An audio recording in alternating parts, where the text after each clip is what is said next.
Now, a satellite that aims to study clouds to make more accurate weather forecasts and reliable climate predictions has blasted into orbit. Its mission is to collect information on clouds along with dust and smoke, which play a role in their formation. Experts say the data could be used to help mitigate the threats posed by global warming. Well, let's talk more to our science correspondent Jonathan Amos, who joins us live. Jonathan, how do you measure what's in a cloud?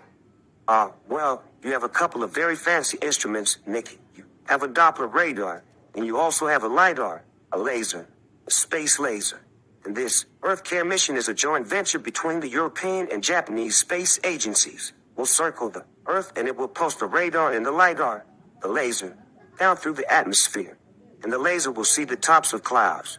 It'll see the small particles, the droplets in the atmosphere. It'll see the small particles, the droplets in the atmosphere. You mentioned them, smoke, soot, siren dust. These little particles can nucleate clouds.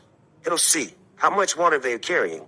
It'll see how they evolve over time. And it'll also be able to see whether they precipitate out, the rain, the hail, the snow, all of that kind of stuff. What scientists want to do is get a picture of how clouds work because they've got great ideas now.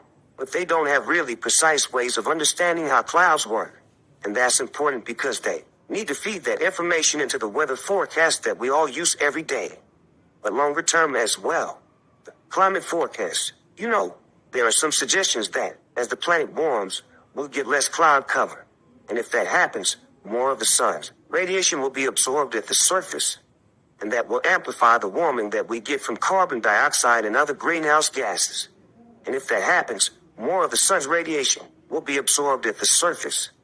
And that will amplify the warming that we get from carbon dioxide and other greenhouse gases. If that happens, more of the sun's radiation will be absorbed at the surface. And that will amplify the warming that we get from carbon dioxide and other greenhouse gases.